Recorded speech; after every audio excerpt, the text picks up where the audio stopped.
Let's move on to the next round, which is going to be very fun. And it's my favorite round, sir. Sure. That will be the rapid fire. Sure. So, here I'll be asking you a couple of questions and I want you to answer them as soon as possible. Okay? Yep. So, one overrated and underrated leadership quality according to you?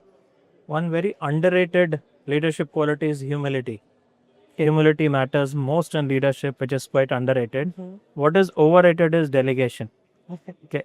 As a CEO, as a director, I find that you just can't delegate and leave it. You will have to lead from the front. You will have to be with your team all through. So these are the two aspects. That is true. That is true, sir. This is my favorite question.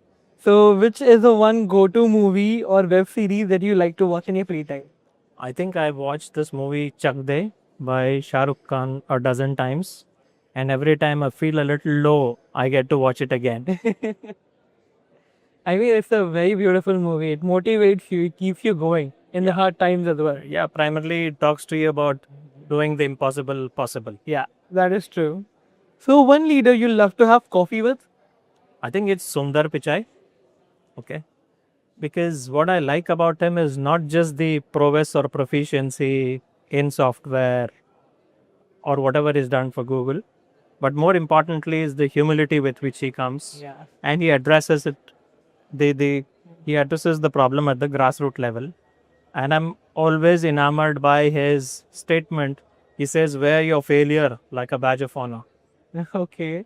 That's a very good statement, sir. So, one reason every leader should attend Para 2.0 conclave? I think a lot of networking opportunities out here are insights from diverse groups. I think it makes it all the more important for us to learn from such forums. That is true, sir. I mean, you get to learn and meet a lot of ideas, know it very well. So, one piece of advice for the upcoming business leaders from your end, sir. Yeah. Resilience, do not give up so soon. And I would like to advise all the youth to keep their energy intact, the enthusiasm intact, but at the same time learn from experienced people. So insights from the experienced people would help them channelize their energy and resources into proper direction. I feel like, the experienced people actually fills out the missing piece of the puzzle always. Absolutely. It was lovely having you, sir. Thank you so much for your time. Likewise. Enjoy your afternoon. Thanks, I'm looking forward to talk to you more, sir. Sure thing. Thank you so much, Thanks. sir.